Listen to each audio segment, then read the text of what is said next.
Hey guys, welcome back. Today's video is going to be a little bit different. I've had a couple of people requesting for me to share the Yale supplements that got me into Yale. That's what I'm going to be doing today. Bear in mind that I wrote this almost 3 years ago, so I want to say like 2016, which is a long time ago, and the questions might not even be the same. So let this just be like inspiration. Anyway, I'm just gonna get started because I don't have a script. I have nothing planned for today's video. I'm just gonna read my essays. Honestly, I'm pretty excited because I haven't read this in a long time. Let's see if I can even find it. Okay, here we go. The Commoner essay, the question that I was answering at that time was: some students have a background, identity, interest, or talent that is so meaningful that they believe their application would be incomplete without it. If this sounds like you, then please share your story. When I wrote my essay, it was kind of like a blend of the first three: background, identity, and interest. But yeah, I'm just gonna read it. When my mother told me she had nearly named me Hanaye Sky, I burst out laughing in disbelief. Since my parents divorced when I was 5, my mother and I have been living with my grandparents. Yet, in a house of 3 adults, my mother's relaxed parenting meant I dictated the trajectory of my life from a young age.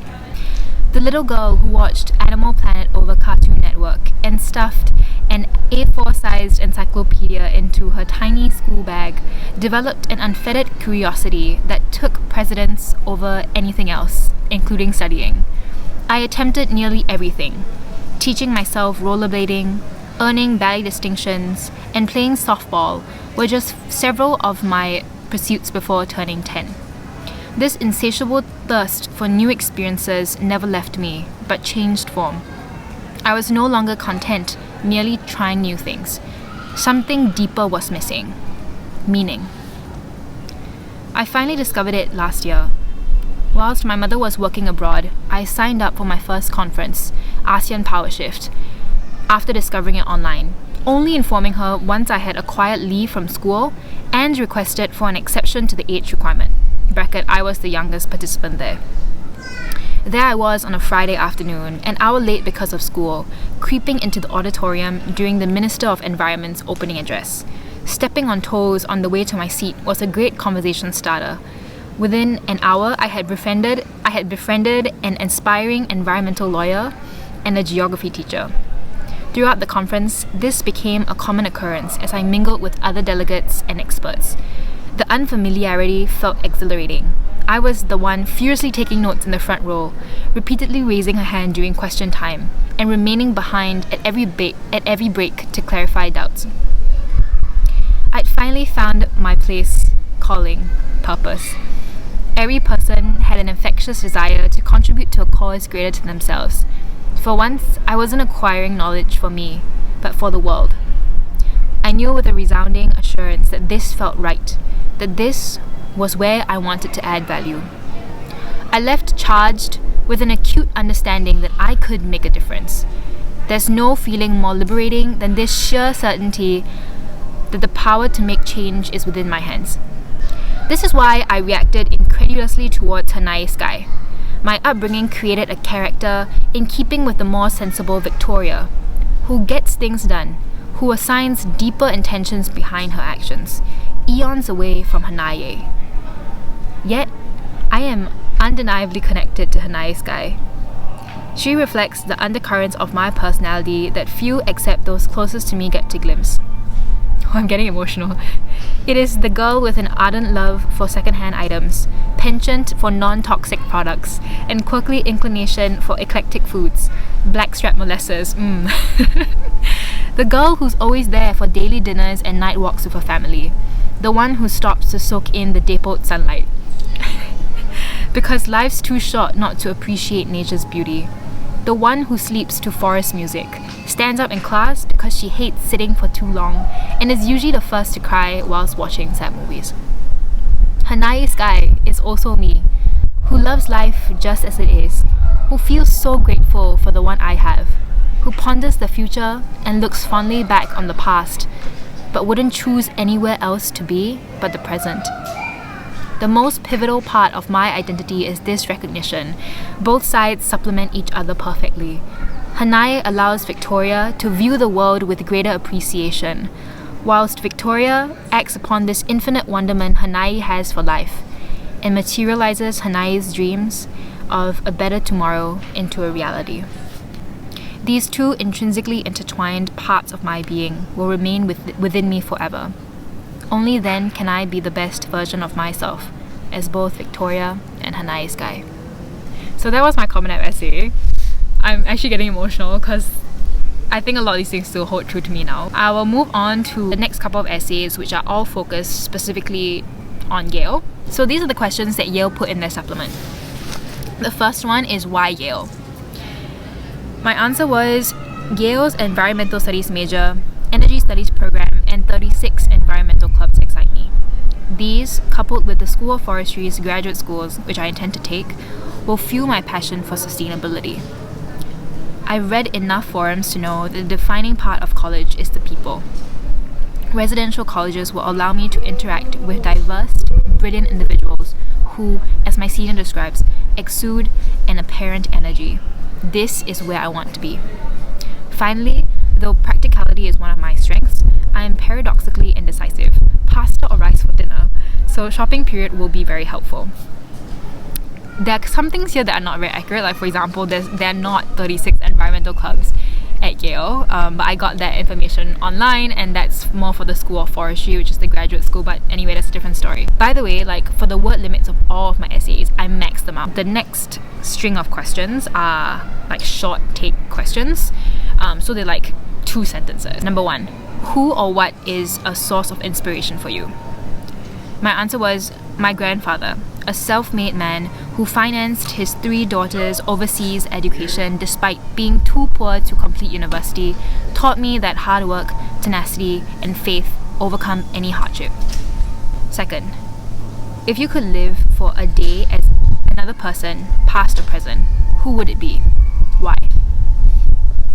My answer was Amelia Earhart, to inspire other people, other women, to chase their dreams, to prove to myself that I'm capable of so much more than what I may have believed, and to fly, of course. Third, you are teaching a Yale course. What is it called?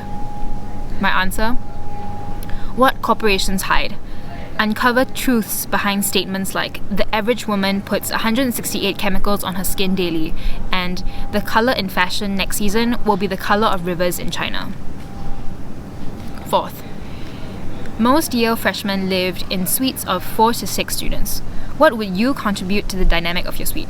I'll be the green police. First priority, start recycling. I also love strategizing. If any idea needs fleshing out, I'm your person. Plus, my list obsession means nothing will ever be forgotten. The next section of the Yale supplement was to write a short essay, and you had to pick 2 out of 3 essays. So I picked these 2 essays. The first one was, okay, I don't have the questions for some reason on the transcript, but what I think the question was talk about your footprint that you've made in a community. It can be any community of your choosing or something like that. My essay was, my first instinct is to say that my footprint in the community is small. Or rather, as a vegan, my carbon footprint in this wider community of omnivores is quite minute in comparison to my peers. However, I am also an active member of a thriving plant-based community in Singapore, one comprised of people all walks of life, entrepreneurs, athletes, musicians, unified by a common vegan identity. What started out as membership in a social media group quickly manifested into outreach volunteerism, and I began to realize the impact of my actions beyond myself. I became addicted to the immense satisfaction derived from contributing to a cause close to my heart.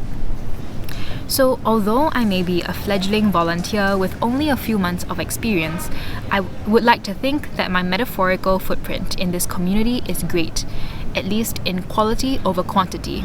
And this footprint, I hope, I have left is a simple one: to inspire others to become starkly aware of the power within their hands to affect change, no matter how small. I feverishly hope the passion with which I tirelessly serve and contribute can help others truly understand that. I think I see a trend here. Like, I really wrote a lot about like having the power to change the world in your hands, and I think I really did believe that when I was younger, and in a certain ways I still do.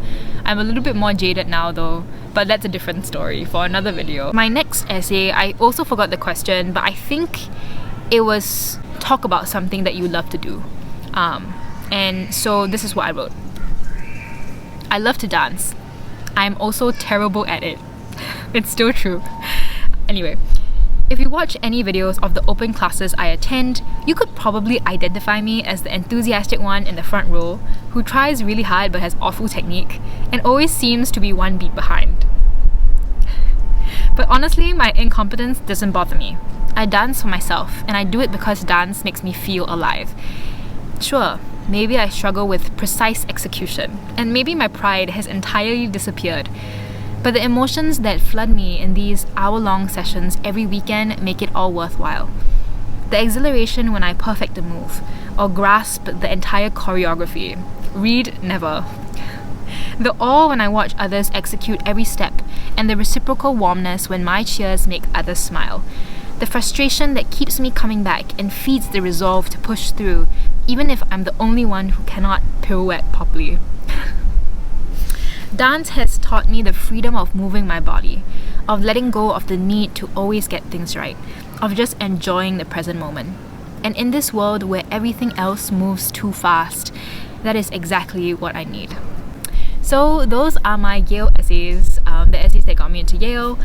I hope this was helpful to some of you. I think the biggest tip I would give though is to like really do a lot of soul searching. Well, two tips. Like, first, do a lot of soul searching, because like I took 6 to 7 months to write my Common App essay, and obviously you don't have to spend that long to do yours, but it took me such a long time, and that's why start early. That was my second tip.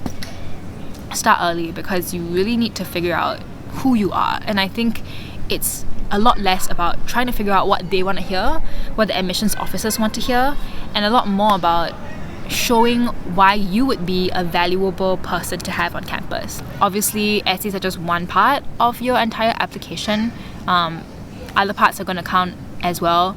Personally, I feel like my essays really helped my case so much, because I wasn't like a national champion of anything, not even like a local champion or anything. So I think writing really strong, compelling essays helped me to prove to them that, you know, I'm a passionate person and I have a lot to offer the school and the campus, and if you let me in, I can prove that to you. One more thing that I forgot to add, and I'm sorry for the bells in the background, I did do another video on applying to Yale, especially as an international student, so if you're interested in that, I'm going to link it up here. That's all I have for today. I hope it's been helpful for some of you guys. See ya.